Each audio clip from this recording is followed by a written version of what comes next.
ദൈവതിരുനാമം മഹത്വപ്പെടുമാറാകട്ടെ. ഇന്ന് നമ്മൾ ചിന്തിക്കുവാനായിട്ട് ഉദ്ദേശിക്കുന്ന വിഷയം, ഒരു പൈതൽ ആത്മീയമായി വളർന്നു വരുവാൻ ഏതൊക്കെ ഘടകങ്ങളാണ് പ്രവർത്തിക്കേണ്ടത്. ഒരു സ്പിരിച്വൽ ഗ്രോത്തിന്, സ്പിരിച്വൽ നറിഷ്മെൻറ്റിന് ഒരു കുട്ടിക്ക്, വളർന്നു വരുന്ന ഒരു കുട്ടിക്ക് എന്തൊക്കെ ഘടകങ്ങളാണ് ആ കുട്ടിയെ രൂപപ്പെടുത്തുന്നത്.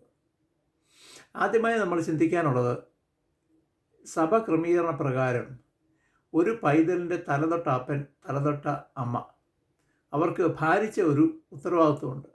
അവരുടെ മേൽ ചുമതലപ്പെടുത്തിയിരിക്കുന്ന ഉത്തരവാദിത്വം ആ കുഞ്ഞിനെ ആത്മീയമായ പാതയിൽ വളർത്തുകയും കൂദാശകളിൽ പങ്കെടുപ്പിക്കുകയും വിശ്വാസ സത്യങ്ങൾ പറഞ്ഞ് മനസ്സിലാക്കുകയും ഒരിക്കലും ആ സിയോൻ യാത്രയിൽ നിന്ന് മാറിപ്പോകാതിരിക്കുവാൻ ശ്രദ്ധിക്കുകയും ചെയ്യുക എന്നുള്ള ഒരു ഭാരിച്ച ഉത്തരവാദിത്വമുണ്ട്. പക്ഷെങ്കിൽ പലപ്പോഴും പെട്ടെന്നുള്ള മരണം, അതായത് കുഞ്ഞ് ആയിരിക്കുമ്പോൾ തന്നെ അവരുടെ തലതൊട്ട അപ്പനോ അമ്മയോ പെട്ടെന്ന് മരിച്ചു പോകുകയോ, അല്ല എങ്കിൽ പലപ്പോഴും അമ്മയുടെ വീട്ടുകാരാണ് തല തൊടുന്നതെങ്കിൽ പലപ്പോഴും അവരുടെ ഭവനം വിദൂരത്തായിരിക്കും. അപ്പോൾ അവരുടെ സാമീപ്യം അതുപോലെ ലഭിക്കുവാനായിട്ട് സാധിക്കില്ല.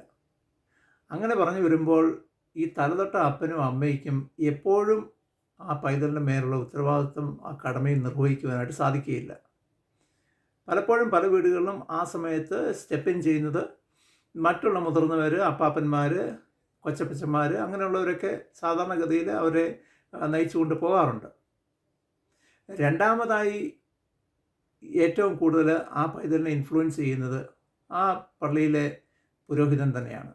കാരണം പുരോഹിതനാണ് കൂദാശകൾ നിർവഹിക്കുന്നതും, പ്രത്യേകിച്ച് കുമ്പസാരത്തിൻ്റെ കൂദാശ നിർവഹിക്കുന്നതുമൊക്കെ ആ പുരോഹിതനാണ്.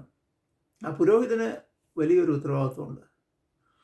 പലപ്പോഴും ഒരു കുഞ്ഞ് ആയിരിക്കുമ്പോൾ തന്നെ ദൈവത്തെ ആക്റ്റീവായിട്ട് അന്വേഷിച്ച് തുടങ്ങുമ്പോൾ പല പല സംശയങ്ങൾ മനസ്സിലേക്ക് വരും. അപ്പോൾ ഒരു എക്സ്പേർട്ട് എന്നുള്ള നിലയിൽ പുരോഹിതനെയാണ് ഈ കുഞ്ഞുങ്ങൾ സമീപിക്കാറുള്ളത്. അപ്പോൾ അവരുടെ ഉത്തരവാദിത്വവും വളരെയധികം വലുതാണ്.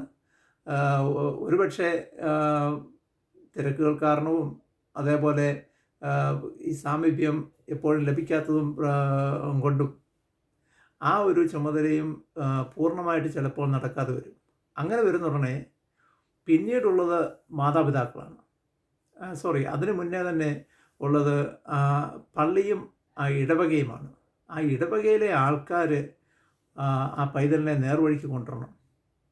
അപ്പം ഒരു കുഞ്ഞിൻ്റെ രൂപീകരണം ഒരു വില്ലേജ് മുഴുവൻ, ഒരു ഗ്രാമം മുഴുവനും കൂടെയാണ് ഒരുമിച്ച് ഏൽക്കുന്ന ഒരു വലിയ ഉത്തരവാദിത്വമാണെന്ന് ഇംഗ്ലീഷിൽ ഒരു പഴഞ്ചൊല്ലുണ്ട്. അതുപോലെ തന്നെയാണ് ഒരു കുഞ്ഞിനെ ആത്മീയമായിട്ട് വളർത്തിക്കൊണ്ട് വരുന്നതിന് ആ ഇടവകയ്ക്ക് വലിയൊരു പങ്കുണ്ട്. അപ്പോൾ ഇടവകയിലെ നല്ല നല്ല വിറ്റ്നസ്, സാക്ഷികൾ, ആ സാക്ഷികളുടെ പ്രവൃത്തിയും രീതിയും ഇടപെടലും കരുതലും ഒക്കെ ആ പൈതലിനെ പലപ്പോഴും നേർവഴിക്ക് കൊണ്ടുപോകാനായിട്ട് സാധിക്കും. നാലാമതായിട്ടുള്ള ഘടകമാണ് കുടുംബം, മാതാവും പിതാവും. മാതാവും പിതാവും ആത്മീയരാണെങ്കിൽ അവർ വേദപുസ്തകം വായിക്കുകയും പ്രാർത്ഥിക്കുകയും ദൈവത്തെ അന്വേഷിക്കുകയും ചെയ്യുന്ന ആൾക്കാരാണ് എങ്കിൽ തീർച്ചയായിട്ടും പൈതങ്ങളും ഒരു പരിധിവരെ ആ ചുവട് പിൻപറ്റി പോകാറുണ്ട്. പക്ഷെ എപ്പോഴും നമുക്കിത് ശരിയാകണമെന്നില്ല. കാര്യം, ഏറ്റവും വലിയ അടിസ്ഥാന തത്വം, ദൈവം വിളിച്ച് വേർതിരിക്കാതെ ഒരിക്കലും ആരും ദൈവത്തെ കാണുന്നില്ല. അപ്പോൾ അതിനകത്ത് ആ ഘടകമുണ്ട്. എന്നിരുന്നാലും മാതാപിതാക്കൾക്കുള്ള ആ ഒരു ഉത്തരവാദിത്വം നമുക്കൊരിക്കലും സൈഡ് ലൈൻ ചെയ്യുവാനായിട്ട് സാധിക്കില്ല. ഇതിനകത്ത് എനിക്ക് പറയാനുള്ള അഞ്ചാമത്തെ മെയിൻ ഘടകമാണ്.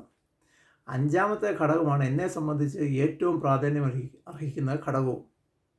അതായത്, ഒരു പിതാവിന് കുടുംബത്തിലെ മറ്റുള്ള എല്ലാവരെയും, ഭാര്യയും മക്കളെയും എല്ലാവരെയും നേർവഴിക്ക് കൊണ്ടുപോകാനായിട്ടുള്ള ആ ഉത്തരവാദിത്വം ഭയങ്കരമാണ്. പിതാവിനാണ് ഏറ്റവും വലിയ ഉത്തരവാദിത്വം. മറ്റുള്ള എല്ലാവരെയും നമുക്ക് മാറ്റിവെച്ച് കഴിഞ്ഞാൽ പിതാവിന് തന്നെയാണ് ഏറ്റവും വലിയ ഉത്തരവാദിത്വം. കാരണം എന്താണെന്ന് ചോദിച്ചാൽ, സഭയാകുന്ന ശരീരത്തിൻ്റെ തല യേശു ക്രിസ്തുവാണ്. അതുപോലെ തന്നെ കമ്പയർ ചെയ്യുന്നതാണ് കുടുംബത്തിൻ്റെ തല, അതിനകത്ത് പുരുഷനാണ്. അപ്പം പുരുഷനാണ് തലയാണ് ബാക്കിയുള്ളവർക്കെല്ലാം നിർദ്ദേശങ്ങളും കൊടുത്ത് വിശ്വാസത്തിൽ നിന്ന് ഇടർച്ച പറ്റാതെ നേരെ കൊണ്ടുപോകേണ്ട ബാധ്യത പിതാവിനാണുള്ളത്. നമുക്ക് വേദപുസ്തകത്തിൽ പരിശോധിക്കുകയാണെങ്കിൽ ആദ്യമായിട്ട് ആദാമിനെയും ഹവ്വായും ഏദൻ തോട്ടത്തിലാക്കിയ സന്ദർഭത്തിൽ ദൈവം കമ്മ്യൂണിക്കേഷൻ നടത്തിയത് മുഴുവൻ ആദാമുമായിട്ടാണ്. ഹവ്വായിക്ക് ഒരു നിർദ്ദേശവും ഡയറക്റ്റായിട്ട് കൊടുത്തിട്ടില്ല. ആദാമിൽ കൂടെയാണ് ഹവ്വായിക്ക് നിർദ്ദേശങ്ങൾ കൊടുത്തത്. ആദാമിനോട് പറഞ്ഞു, നടുക്ക് നിൽക്കുന്ന വൃക്ഷത്തിൻ്റെ ഫലം കഴിക്കരുത് എന്ന് പറഞ്ഞു. അത് ഹവ്വായുടെ അടുക്കൽ ആദാം പറഞ്ഞ് മനസ്സിലാക്കിച്ച് കൊടുത്തിട്ടുണ്ടായിരുന്നു. പക്ഷെങ്കിൽ സാത്താൻ അറിയാം, ആദാം ഉള്ളപ്പോൾ ഇത് നടക്കില്ല എന്നറിയാം. അതുകൊണ്ടാണ് ഹവ്വായുടെ അടുക്ക് വന്ന് നല്ല വചനങ്ങളൊക്കെ പറഞ്ഞ് വശീകരിച്ച് ബോധ്യപ്പെടുത്തി അവസാനം വൈകിട്ട് വരുന്നറിനെ ആദാമിന് ആപ്പിൾ കൊടുക്കുകയും അതുപോലെ തന്നെ ഇവർ രണ്ടുപേരും പാപത്തിലകപ്പെട്ടു പോകുന്നതും അങ്ങനെയാണ്. അവിടെ സംഭവിക്കുന്നത് എന്താണെന്ന് ചോദിച്ചാൽ, ഈ ആദാമിനൊരു പുരുഷൻ എന്നുള്ള നിലയിൽ കൊടുത്തിരിക്കുന്ന കുറച്ച് അധികാരങ്ങളുണ്ട്. ആ അധികാരം ആദാം പണയപ്പെടുത്തി. ഹവ്വ വന്നത് പറയുന്നുടനെ ഒരു കാരണവശാലും സമ്മതിക്കാതെ നേരിട്ട് മുഖത്ത് നോക്കി പറയേണ്ടതാണ്. പറ്റില്ല, ദൈവം എൻ്റെ അടുക്ക് പറഞ്ഞിരിക്കുന്നത് ഇങ്ങനെയാണ്, ഇതിനകത്തുനിന്ന് എനിക്ക് വ്യതിചലിക്കാൻ പറ്റില്ല എന്ന് പറയണം.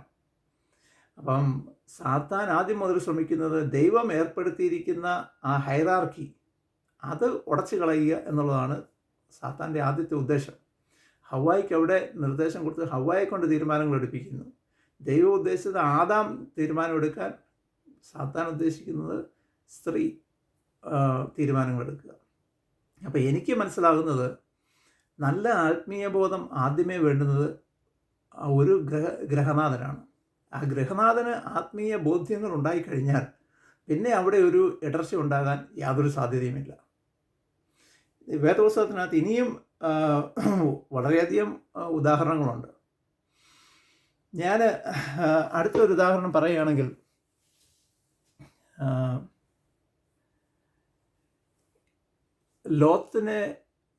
ലോത്തും കുടുംബവും നഗരം വിട്ട് പുറത്തേക്ക് പോകുന്നവരെ ദൈവം പറയും, തിരിഞ്ഞു നോക്കരുത് എന്ന് പറയും. ലോത്ത് ആത്മീയമായ നല്ല ബോധ്യമുള്ളതുകൊണ്ട് തിരിഞ്ഞു നോക്കാതെ നേരെ പോയി. പക്ഷെങ്കിൽ പുറകെ വന്ന ലോത്തിൻ്റെ ഭാര്യയ്ക്ക് അത്രയ്ക്ക് ബോധ്യമില്ലാത്തതുകൊണ്ട് തിരിഞ്ഞു നോക്കി ഉപ്പുതൂണായിട്ട് മാറുകയും ചെയ്തു. വേദപുസ്തകത്തിനകത്ത് പലയിടത്തും നോക്കുന്നുണ്ടെ പുരുഷന്മാർ ഇടർച്ച പറ്റാതെ മുന്നോട്ട് പോകുന്നുണ്ടെ സ്ത്രീക്ക് ഇടർച്ച പറ്റുന്നതായിട്ട് നമുക്ക് പലയിടത്തും കാണാൻ സാധിക്കും. എബ്രായർക്ക് എഴുതിയ ലേഖനം 11-ാം അധ്യായം വിശ്വാസ വീരന്മാരുടെ ഒരു നിര തന്നെയാണ് അവിടെ പറഞ്ഞിരിക്കുന്നത്. എല്ലാവരും എടുത്ത് വായിക്കേണ്ടതാണ്. എബ്രായർക്ക് എഴുതിയ ലേഖനം 11-ാം അധ്യായം. അതിനകത്ത് ഹീറോസ് ഓഫ് ഫെയ്ത്ത്, വിശ്വാസ വീരന്മാർ, അവർ ആരൊക്കെയാണെന്നും അവരെന്തൊക്കെയാണ് ചെയ്തതെന്നും ആ അധ്യായത്തിൽ പറയുന്നുണ്ട്. നമ്മളത് വായിക്കുന്നവരെ ഇതെല്ലാം പുരുഷന്മാരാണ്. ദൈവം നേരിട്ട് കമ്മ്യൂണിക്കേറ്റ് ചെയ്യുന്നത് പുരുഷന്മാരുമായിട്ടാണ്. ആത്മീയ ബോധ്യങ്ങൾ നൽകുന്നതും പുരുഷന്മാർക്കാണ്. അതിനകത്ത് പുതിയ നിയമത്തിൽ വരുന്നുണ്ടെങ്കിൽ അതിനകത്തൊക്കെ മാറ്റമുണ്ട്. എന്നിരുന്നാലും പ്രഥമദൃഷ്ട്യാ അവർക്കാണ് ഈ ഒരു സൗഭാഗ്യം കൊടുത്തിരിക്കുന്നത്. പക്ഷെങ്കിൽ കാലം മാറിയതോടുകൂടി നമ്മൾ ആ റോള് റിവേഴ്സ് ചെയ്ത് പലപ്പോഴും പല വീടുകളിലും സ്ത്രീകളാണ് ദൈവത്തെ മനസ്സിലാക്കുകയും അത് നേരെ ചൊവ്വയുള്ള മനസ്സിലാക്കലാണോ അതോ വികടമായിട്ടുള്ള അറിവാണോ എന്ന് എനിക്കറിയില്ല. എന്നിരുന്നാലും പലയിടത്തും ആദാം അവൻ്റെ പുരുഷത്വം പണയം വെച്ചതുപോലെ പലയിടത്തും ഇപ്പോൾ സംഭവിക്കുന്നത് പുരുഷന്മാർ അവരുടെ ആത്മീയ അധികാരം പണയപ്പെടുത്തുക, സ്ത്രീകൾക്ക് ആ ഒരു റോള് അങ്ങ് കൊടുത്തിരിക്കുക. പല വീടുകളിലും പുരുഷന്മാരുടെ സാന്നിധ്യം വളരെ ചുരുക്കമാണ്. നമ്മളുടെ സാമ്പത്തികമായിട്ടുള്ള സാമൂഹികമായിട്ടുള്ള വിഷയങ്ങളൊക്കെ ഉണ്ട്. ഗൾഫിൽ ജോലി ചെയ്യുന്നതും ഫ്ലൈ ഇൻ ഫ്ലൈ ഔട്ട് ജോലി ചെയ്യുന്നവരും ഒക്കെ ഉണ്ട്. അപ്പോൾ ഇപ്പോഴും വീട്ടിൽ കാണണമെന്ന് സാധിക്കില്ല. പക്ഷേങ്കിൽ നമ്മൾ മനസ്സിലാക്കേണ്ടത്, നാട്ടിൽ തന്നെ ജോലി ചെയ്യുന്നവരും എപ്പോൾ വേണേലും തിരിച്ച് വീട്ടിൽ വരാവുന്ന ആൾക്കാരും രാത്രി 10 മണിയാകാതെ വീട്ടിൽ വരില്ല. അപ്പോൾ വരുന്നവരുടെ ഓസ്ട്രേലിയയിലൊക്കെ സംസാരിക്കുന്ന ഒരു ആബ്സെൻറ്റ് ഫാദർ എന്ന് പറയുന്ന ഒരു വാക്കുണ്ട്. അപ്പനുണ്ടോയെന്ന് ചോദിച്ചാൽ ഉണ്ട്, പക്ഷെ അപ്പൻ്റെ സാന്നിധ്യം ഉണ്ടോയെന്ന് ചോദിച്ചാൽ ഇല്ല. Absent father. അപ്പോൾ ഒരു ആബ്സെൻറ്റ് ഫാദറിനെ കൊണ്ട് ഒരിക്കലും ആത്മീയമായിട്ട് അവരുടെ മക്കളെ മുന്നോട്ട് നയിക്കുവാനായിട്ട് സാധിക്കില്ല. അപ്പോൾ ഏറ്റവും മുന്നേ ദൈവത്തെ അറിയുവാനും ദൈവത്തെ കാംക്ഷിക്കുവാനും ദൈവത്തെ മനസ്സിലാക്കുവാനും ശ്രമിക്കേണ്ടത് പുരുഷന്മാർ തന്നെയാണ്. ഒരു മനുഷ്യൻ്റെ മരണക്കിടക്കയിൽ കിടക്കുന്ന ഏറ്റവും വലിയ ഒരു സൗഭാഗ്യം എന്ന് പറയുന്നത്, ഞാൻ വിശ്വസിക്കുന്നത്, അവൻ്റെ മക്കൾ പറയണം, എൻ്റെ അപ്പൻ ദൈവവിശ്വാസിയായിരുന്നു, ദൈവവുമായിട്ട് സംസർഗം ഉണ്ടായിരുന്ന ഒരു പൂർണ്ണ വിശ്വാസിയാണ് എന്ന് മക്കൾ പറയുകയാണെങ്കിൽ അതാണ് ആ പുരുഷന് കിട്ടാവുന്ന ഏറ്റവും വലിയ സൗഭാഗ്യം. ഞാൻ പലപ്പോഴും വിചാരിക്കും, യേശുവിൻ്റെ ശിഷ്യന്മാരെ യേശു വന്ന് വിളിച്ചു. എല്ലാവരും പുരുഷന്മാരെയാണ് വിളിച്ചപ്പോൾ അവരൊക്കെ അവർ ചെയ്യുന്ന ജോലി അവിടെ വിട്ടെറിഞ്ഞതിന് ശേഷം അവരങ്ങ് യേശുവിൻ്റെ പ്രകാരം പോകുക. അവർക്ക് ബന്ധുക്കാരുണ്ട്, അപ്പനും അമ്മയും ഉണ്ട്. പത്രോസ്ലീഹ വിവാഹിതനായിരുന്നു. അപ്പോൾ അവരുടെ അടുത്തുള്ള ആൾക്കാരൊക്കെ പെട്ടെന്ന് ചോദിക്കും, ഇതെന്തോ പറ്റി, എല്ലാം ഇട്ടെറിഞ്ഞേച്ച് പോവുകയാണ്, നിൻ്റെ ജോലിയൊക്കെ നീ മറന്നുപോയോ? ഇത് എന്തോ ഒന്നുമില്ലാത്ത ഒരു ആൾ വന്ന് വിളിച്ചു, സാമ്പത്തിക സ്രോതസ് ഒന്നുമില്ലാത്ത ഒരു വ്യക്തിയാണ്, അദ്ദേഹത്തിൻ്റെ പുറകെ അങ്ങ് പോയി. അപ്പോൾ പക്ഷെങ്കിൽ അവർ പോകാനുള്ള കാരണം എന്തെന്ന് ചോദിച്ചു കഴിഞ്ഞാൽ അവർക്കൊരു ആത്മീയ കൺവിക്ഷൻ അവിടെ ലഭിക്കുകയാണ്. ഇതാണ് ദൈവം പറഞ്ഞ മശിഹ. ആ പൂർണ്ണ വിശ്വാസത്തിലാണ് അവർ പോകുന്നത്. എന്നെ ഏറ്റവും കൂടുതൽ അത്ഭുതപ്പെടുത്തുന്ന വേറൊരു വ്യക്തി നോഹയാണ്. നോഹയുടെ മക്കൾ നോഹയെ വിശ്വസിച്ചത് എന്തുമാത്രം വിശ്വാസം ഉണ്ടായതുകൊണ്ടാണ് ആ മക്കൾ നോഹയെ വിശ്വസിച്ചത്. കാരണം ഒരിക്കലും മഴയെന്ന് പറയുന്ന ആ നാൾ വരെ ഉണ്ടായിട്ടില്ല. അപ്പോൾ നോഹ മക്കളുടെ അടുക്ക് പറയുവാണ്, ദൈവം എൻ്റെ അടുക്ക് സംസാരിച്ചു, മഴ വരാൻ പോകുന്നു, 40 ദിവസവും 40 രാത്രിയും മഴ വരും. അപ്പോൾ ഇവർ ഒരിക്കലും മേളിൽ നിന്ന് വെള്ളം വീഴുന്നത് ഇവർ കണ്ടിട്ടില്ല. അപ്പോൾ അവരെങ്ങനെയാണ് നോഹയെ വിശ്വസിച്ചത്? രണ്ടാമത് നമുക്കിവിടെ ഒരു കപ്പൽ പണിയാം. അപ്പോൾ നോഹയുടെ മക്കൾ വിചാരിക്കേണ്ടതല്ല, ഇയാൾ വട്ടുപിടിച്ചു, കിറുക്കായി. പക്ഷെങ്കിൽ അവരങ്ങനെ വിചാരിക്കാതെ അവർക്കറിയാം അപ്പൻ ദൈവവുമായിട്ട് സംസർഗത്തിലുള്ള ആളാണ്, ദൈവമായിട്ട് സംസാരിക്കുന്ന ആളാണ് എന്ന് പൂർണ്ണ ബോധ്യമുണ്ട്. അവർ അപ്പനെ സഹായിച്ചു. ഇവർ പെട്ടകത്തിനകത്ത് കയറി, ദൈവം വാതിലടച്ചു. അപ്പോൾ എന്നിട്ട് മഴയ്ക്ക് വേണ്ടി വെയിറ്റ് ചെയ്യുക. അപ്പോൾ ഇത്രയ്ക്ക് വിശ്വസിക്കണമെന്നുണ്ടെങ്കിൽ മക്കൾക്കറിയാം അപ്പന് യഥാർത്ഥത്തിൽ ദൈവവുമായിട്ട് സംസർഗമുണ്ട്.